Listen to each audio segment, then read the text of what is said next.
E continuando os nossos estudos sobre a vida no mundo espiritual, vamos seguir com mais um capítulo de Entre a Terra e o Céu. Hoje será o capítulo 33, Aprendizado. Amaro e a família, coadjuvados por alguns vizinhos, amortalhavam a forma hirta do menino quando rumamos de volta ao lar da bênção. Notei que Júlio, asilado nos braços de Odila, se mostrava aliviado e tranquilo, como nunca o vira até então. Enquanto as nossas irmãs permutavam ideias com respeito ao futuro, indaguei ao orientador acerca da serenidade que felicitava agora o pequenino. Clarencio informou prestimoso. Júlio reajustou-se para a continuação regular da luta evolutiva que lhe compete. O renascimento malogrado não teve para ele tão somente a significação expiatória, necessária ao espírito que deserta do aprendizado, mas também o efeito de um remédio curativo. A permanência no campo físico funcionou como recurso de eliminação da ferida que trazia nos delicados tecidos da alma. Como a gente comentou no capítulo anterior, né? A carne, em muitos casos, é assim como um filtro que retém as impurezas do corpo perispiritual, liberando-o de certos males nela adquiridos. Isso quer dizer, o ministro, porém, cortou-me a palavra acentuando. Isso quer dizer que Júlio Doravante poderá exteriorizar-se num corpo sadio, conquistando merecimento para obter uma reencarnação devidamente planejada, com elevados objetivos de serviço. Terá, por alguns meses conosco, desenvolvimento natural, regressando à Terra com elogiáveis condições de harmonia consigo mesmo. Mas voltará assim em tão pouco tempo? Perguntei admirado. Esperamos que assim seja. Deve atender ao crescimento de qualidades nobres para a vida eterna, que somente o retorno à escola da carne poderá facilitar. Além disso, precisa conviver com Amaro e Zulmira e Silva, de maneira a confraternizar-se realmente com eles, segundo o amor puro que o Cristo nos ensinou. Aproveitar que estão todos encarnados, né? Essas anotações, ponderei, lançam nova claridade em nosso estudo da vida. Compreendemos, assim, que as moléstias complicadas e longas guardam função específica. Os aleijões de nascença, o mongolismo, a paralisia. Sim, confirmou o orientador, por vezes é tão grande a incursão da alma nas regiões de desequilíbrio que mais extensa se faz para ela a viagem de volta à normalidade. Sorrindo, acrescentou: o tempo de inferno restaurador corresponde ao tempo de culpa deliberada. Em muitas fases de nossa evolução, somos imantados às teias da carne, que sempre nos reflete a individualidade intrínseca, assim como a argila é conduzida ao calor da cerâmica, ou como o metal impuro é arrojado do cadinho fervente. A depuração exige esforço, sacrifício, paciência. Ante nosso olhar deslumbrado, tingira-se o horizonte de cores variegadas, anunciando o sol que parecia nascer num mar de luz e ouro. Muito longe esmaeciam as estrelas, e perto de nós nuvens leves caminhavam apressadas, tangidas pelo vento. Contemplando a imensidão, Clarencio considerou: quando nosso espírito apreende alguma nesga de glória universal, desperta para mais sublimes esperanças. Sonha com acesso a esferas divinas, suspira pelo reencontro com amores santificados que o esperam em vanguardas distantes, aceitando então duros trabalhos de reajuste, que representam, em verdade, para nós, alguns decênios de renunciação na Terra, em confronto com a excelsitude dos séculos de felicidade em mundos de sabedoria e trabalho enaltecedor. Eu não marquei de amarelo. Então é preferível passarmos algumas décadas em situações difíceis do que esperar séculos para chegar a uma condição melhor. Não é verdade? Só que a nossa visão estreita não pensa assim. Mas é preferível a gente ter resiliência. Vamos viver com resignação os problemas que tivermos, físicos ou emocionais. Ah, se os homens percebessem, obtemperei lembrando a rebelião que tantas vezes nos prejudica no mundo. Entenderão algum dia, objetou Clarence otimista, todos os seres progridem e avançam para Deus. O homem terrestre crescerá para o grande entendimento e louvará. Feliz, o concurso da dor, o embrião do jequitibá, com os anos que converte em tronco vetusco, rico de beleza e utilidade, e o espírito com os milênios transforma-se em gênio soberano, coroado de amor e sabedoria. Depois de um minuto de silenciosa adoração à natureza, o instrutor continuou. Volvendo ao caso de Júlio, não podemos olvidar que milhares de inteligências, entre o berço e o túmulo, estão procurando a própria recuperação. À medida que se nos aclara a consciência e se nos engrandece a noção de responsabilidade, reconhecemos que a nossa dignificação espiritual é serviço intransferível. Devemos a nós mesmos quanto nos sucede em matéria de bem ou de mal. Importante observar, disse Hilário pensativo, como a vida reclama, no refazimento da paz, a conjugação daqueles que entraram em guerra uns com os outros. No passado, Júlio arrojou-se ao despenhadeiro do suicídio sob a influência de Amaro e Zulmira. Após indispor-se com Silva, estão todos presos nessa rede. E agora, completou Clarence, reabilita-se com o auxílio de Zulmira e Amaro, de modo a reharmonizar-se com o enfermeiro. É natural que assim seja? Mas Júlio, antes de tornar ao mundo, através do nosso amigo ferroviário, indaguei, onde estaria? Depois de haver eliminado o próprio corpo, satisfazendo a simples capricho pessoal, sofreu por muitos anos as tristes consequências do ato deliberado, amargando nos círculos vizinhos da Terra as torturas do envenenamento a se lhe repetirem no campo mental. A morte prematura, quando traduz indisciplina diante das leis infinitamente compassivas que nos governam, constrange o espírito que a provoca a dilatada purgação na paisagem espiritual. Não podemos trair o tempo e a existência planificada subordina-se a determinada cota de tempo que nos compete esgotar em trabalho justo.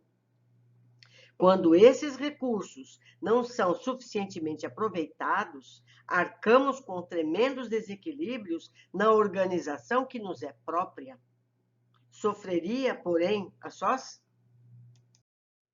Nem sempre, informou o instrutor.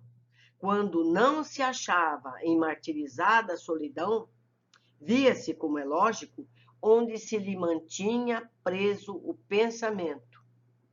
Ante a nossa curiosidade indagadora, acrescentou, os pensamentos dele se alimentavam na atmosfera psíquica de Zulmira, Amaro e Silva, que lhe serviam de pontos básicos ao ódio.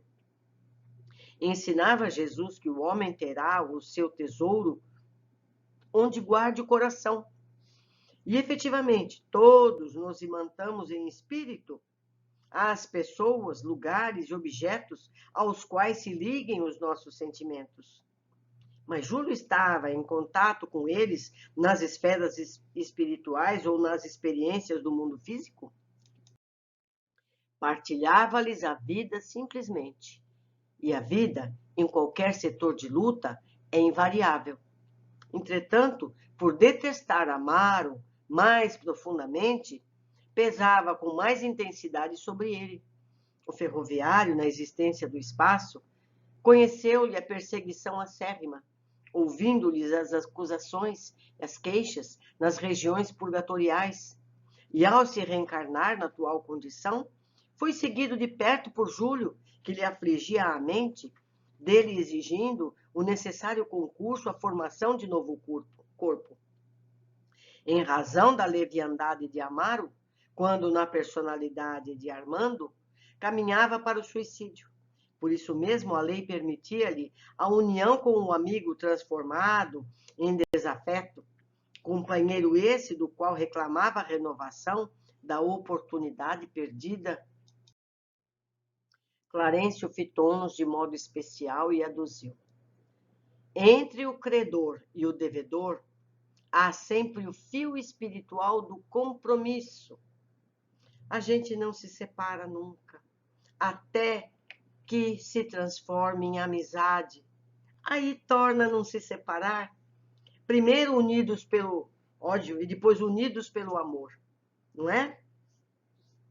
Amaro teria tido dessa forma uma juventude algo conturbada, ponderei com objetivo de estudo. Sim, como acontece à maioria dos moços de ambos os sexos, a luta vulgar muito cedo acordou para o ideal da paternidade. Em sonhos fora do corpo denso, encontrava-se com o adversário e lhe pedia o retorno ao mundo, e ansioso de reconciliação, pensava no casamento com extremado desassossego, desejoso de saldar a conta que reconhecia dever. Muito jovem ainda encontrou Odila, que o aguardava, consoante o acordo por ambos levado a efeito na vida espiritual. No entanto, as vibrações de Júlio eram efetivamente tão incômodas que a primeira esposa do nosso amigo não conseguiu acolhê-lo de imediato, recebendo Evelina em primeiro lugar, de vez que a ligação do casal com ela se baseia em doces afinidades. Somente depois da primogênita é que se ambientou para a incorporação do suicida em sofrimento. Esse ponto de nossa conversação, lembrei respeitoso, fez-me recordar os conflitos interiores de muitos rapazes, de muitas moças na terra. Às vezes, se arrojam ao casamento com absoluta inaptidão para as grandes responsabilidades, qual se estivessem impulsionadas por molas invisíveis, sem qualquer consideração para com os impositivos da prudência, como se fossem atacados por subitânea loucura, desatendem a todos os conselhos do lar ou dos amigos para despertarem depois com problemas de enorme gravidade, quando não acordam sobre a neblina de imensas desilusões. Agora compreendo, na base dos sonhos juvenis, quase sempre, moram dívidas angustiosas a que não se pode fugir. Então a gente sempre pensa, tá tudo certo, nós é que não sabemos. Não é verdade? Tem que ser assim. Então, às vezes, a gente lamenta uma gravidez, mal sabemos nós que essa gravidez é abençoada, porque a partir dela vamos resolver problemas muito sérios. Mas vamos continuar. Sim, confirmou o ministro, grande número de paixões afetivas no mundo corresponde a autênticas obsessões ou psicoses, que só a realidade consegue tratar com êxito. Em muitas ocasiões, por trás do anseio da união conjugal, vibra o passado, através de requisições dos amigos ou inimigos desencarnados, aos quais devemos colaboração efetiva para a reconquista do veículo carnal. A inquietação afetiva pode expressar escusos labirintos da retaguarda. Refletido nas lutas da alma, atirada às experiências da vida, com tantos enigmas a solver, acudiu-me a lembrança antiga questão que habitualmente me vinha à cabeça. E os anjos de guarda? Inquiri. Diante da surpresa que assomou ao semblante do nosso orientador, acentuei reverente.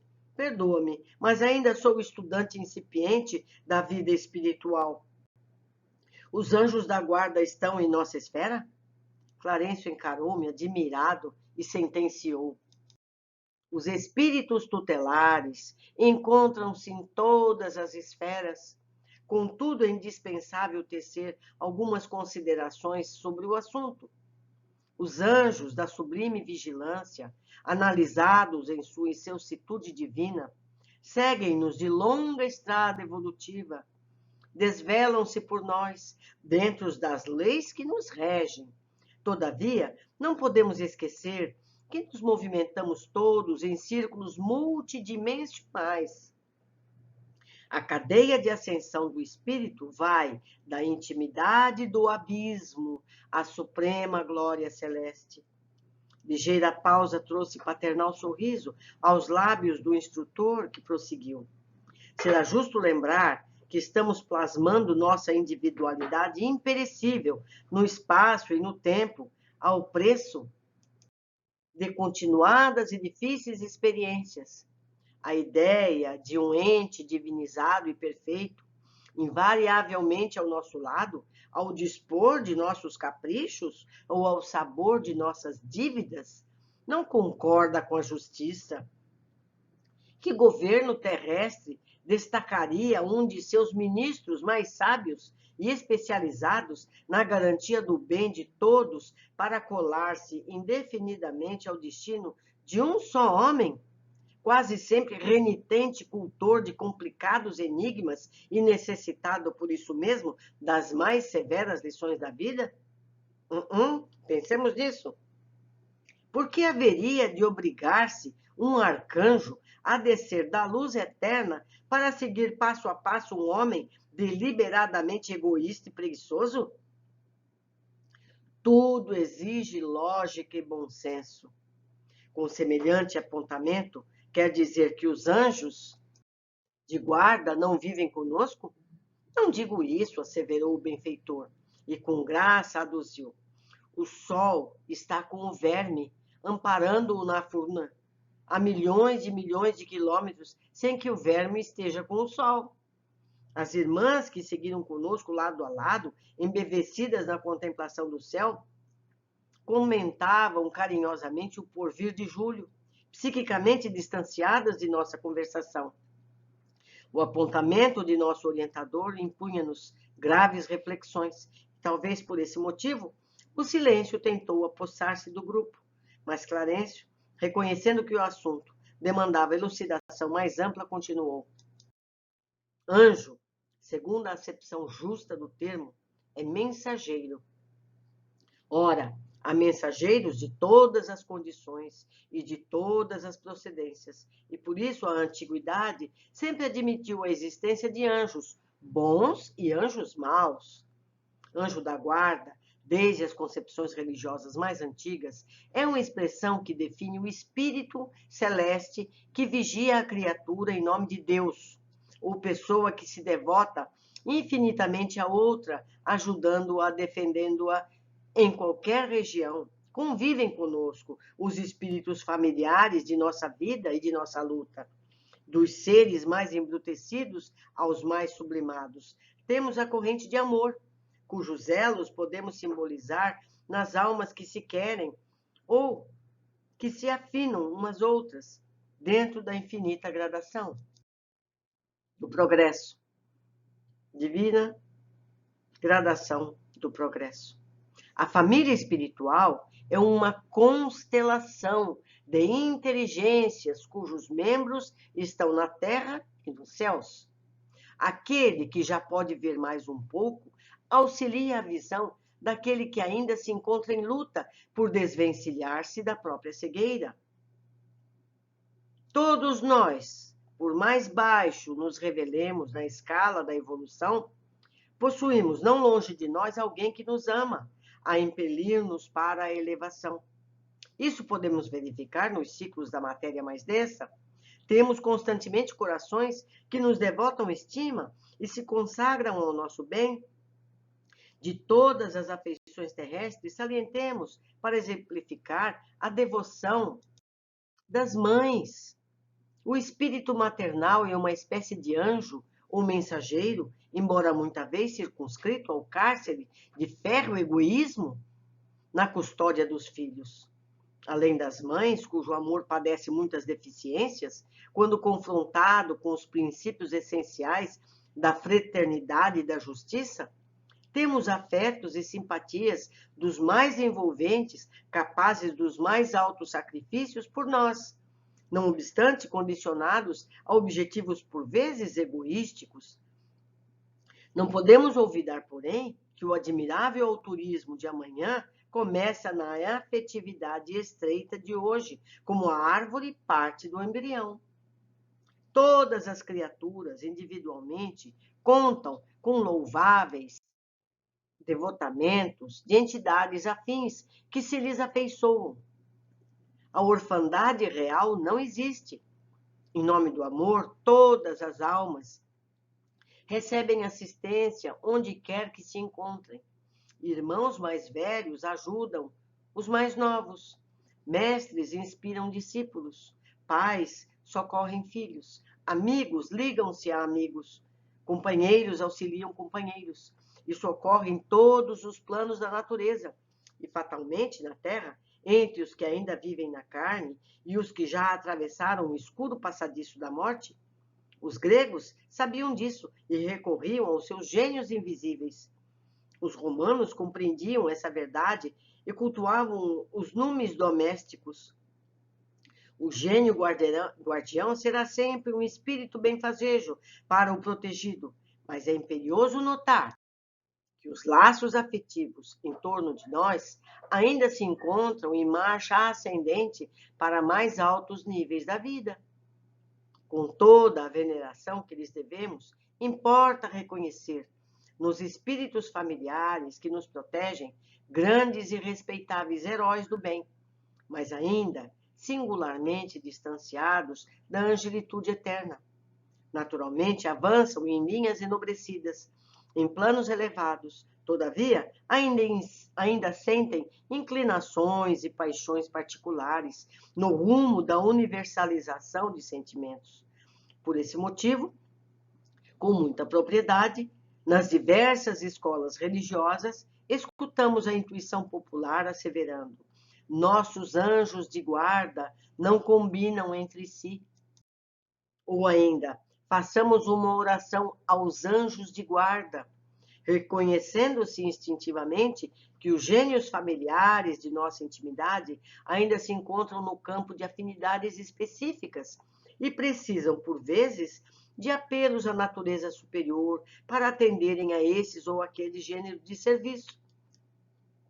Chegávamos ao lar da bênção, e os esclarecimentos do instrutor represavam-se em nossa alma por inesquecível expressão, compelindo-nos a grande silêncio. Blandina, porém, veio até nós e perguntou ao orientador, sensibilizada: generoso amigo, podemos estar realmente convictos de que Júlio devia desencarnar agora? Perfeitamente. A lei funcionou exata. Não há lugar para qualquer dúvida. E aqueles jatos de pensamento escuro que partiam do enfermeiro como que envenenando o nosso doentinho? Se não estivéssemos junto dele, disse o ministro, teriam efetivamente abreviado a morte da criança. E ainda assim, a lei ter-se-ia cumprido. Entretanto, aqueles pensamentos escuros de Mário voltaram para ele mesmo. Emitiu-os com evidente propósito de matar. Em razão disso, experimenta o remorso de um autêntico assassino. A gente já aprendeu sobre isso, né? Aquilo que você emite, se não é recebido, volta para você. A graciosa residência de Blandina, para onde nos encaminhávamos, estava agora à nossa vista. Clarencio afagou-a bondoso e concluiu: permaneçamos convencidos, minha filha, de que em qualquer lugar, em qualquer tempo, receberemos a vida de acordo com as nossas próprias obras.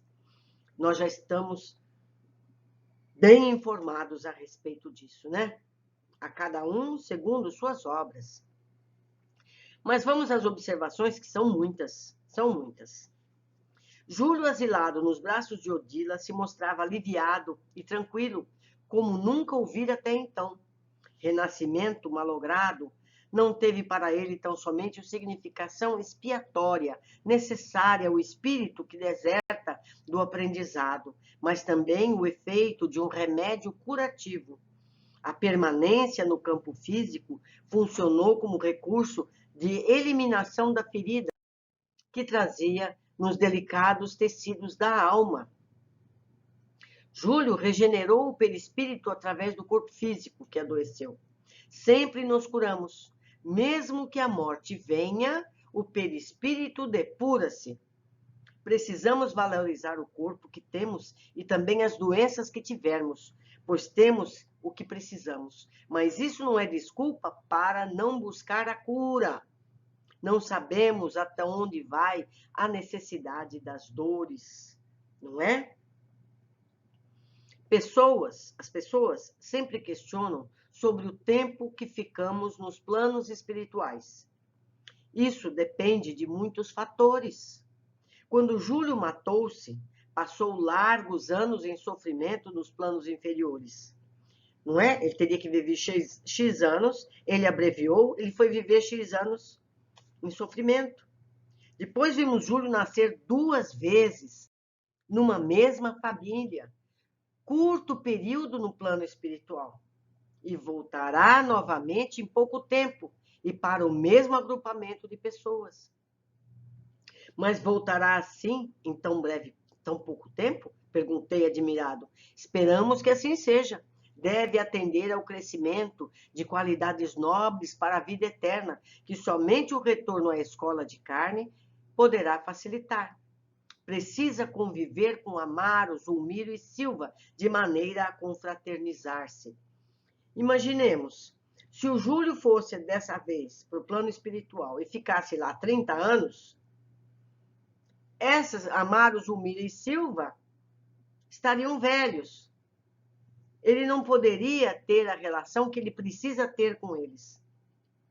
Então, tudo é regida pela necessidade de crescimento do espírito. Às vezes nasce em seguida e às vezes passa um século do lado de lá. Dependem de muitos fatores, não é mesmo? Clarencio fala sobre onde e como estacionamos a alma, citando Jesus. Os pensamentos dele se alimentavam na atmosfera psíquica de Zulmira, Amaro e Silva, que lhe serviam de pontos básicos ao ódio. Ensinava Jesus que o homem terá o seu tesouro onde guarde o coração. E, efetivamente, todos nos imantamos em espírito às pessoas, lugares e objetos, os quais se liguem os nossos sentimentos. Atento aonde nos fixamos a mente, pois lá estaremos. Então, o que a gente tem visto? Espíritos que se odeiam, renascem como pais e filhos, passam a se amar, e quando voltam para o plano espiritual, passam a ser protetores deles. Tá vendo? O projeto é sábio? É sábio. A grande rede evolutiva nos faz encontrar sempre para reparar os equívocos. Entre o credor e o devedor, há sempre o fio espiritual do compromisso. E, mais uma vez, os que se amam também, não é? Clarencio comenta sobre as ligações e comportamentos dos jovens, mostrando que por trás há sempre impulsos do passado a ser redimido. Por trás do anseio de união conjugal vibra o passado, através de requisições dos amigos ou inimigos desencarnados. Muitas vezes, o que parece ser um erro pode ser a oportunidade de resgates, mas nem sempre ocorre. Algumas vezes o erro se repete quando não estamos atentos aos deveres e atitudes fraternas tão necessárias. Agora ele vai nos explicar sobre o anjo da guarda. Clarencio é perguntado sobre os anjos da guarda. A ideia de um ente divinizado e perfeito, invariavelmente ao nosso lado, ao dispor de nossos caprichos ou ao sabor de nossas dívidas, não concorda com a justiça Que governo terrestre destacaria um de seus ministros mais sábios e especializados na garantia do bem de todos para colar-se indefinidamente ao destino de um só homem? Quase sempre renitente, cultor de complicados enigmas e necessitado por isso mesmo das mais severas lições da vida? Convivem conosco os espíritos familiares de nossa vida, de nossa luta. Dos seres mais embrutecidos aos mais sublimados, temos a corrente de amor, cujos elos podemos simbolizar nas almas que se querem ou que se afinam umas às outras, dentro da infinita gradação do progresso. Aquele que já pode ver mais um pouco, auxilia a visão daqueles que ainda se encontram em luta por desvencilhar-se da própria cegueira. O que temos é um espírito protetor, amigo ou até familiar, que nos auxilia de algum modo, e mesmo assim quando há merecimento e necessidade. Se a gente lembrar toda essa história, a Odila era obsessora de Zulmira. Odila passou a ser protetora de Zulmira. Ela não tinha grande competência, mas quando Zulmira precisava de alguma coisa, ela corria no Clarencio. Então é assim que se dá. Você pede, se você merece, aquele que está do teu lado vai pedir para quem sabe mais.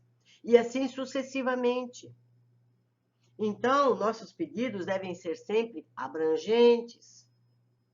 Você explica a sua necessidade, embora eles conheçam vivamente as nossas necessidades, mas o nosso pedido é que executa a ligação. É um fator de humildade você pedir ajuda. E isso nos sensibiliza, e nos sensibilizando, a gente se liga àqueles que nos protegem. Então, eu sei que muita gente vai dizer, não, Deus está cuidando de todos. Está sim, cuidando do conjunto. Deus cuida do conjunto de todos os planetas do universo. Mas ele tem os seus ministros que de cadeia em cadeia vamos nos auxiliando e ajudando-nos a todos. Nós estamos treinando também para sermos anjos. Não foi dito que nós vamos evoluir até ser anjos? Então a gente já vai treinando. A gente já pode ajudar aqui mesmo encarnado os nossos pares à nossa volta, não é? Tudo é treinamento. Vamos seguindo. Clarencio esclarece sobre o desejo de Mário pela morte da criança. Experimenta o remorso de um autêntico assassino, como aconteceu com Zulmira com a morte da criança no mar. São emoções negativas que geram sofrimento e resultam em resgates necessários. Nós já aprendemos, eu vou citar mais uma vez o livro Formas Pensamento.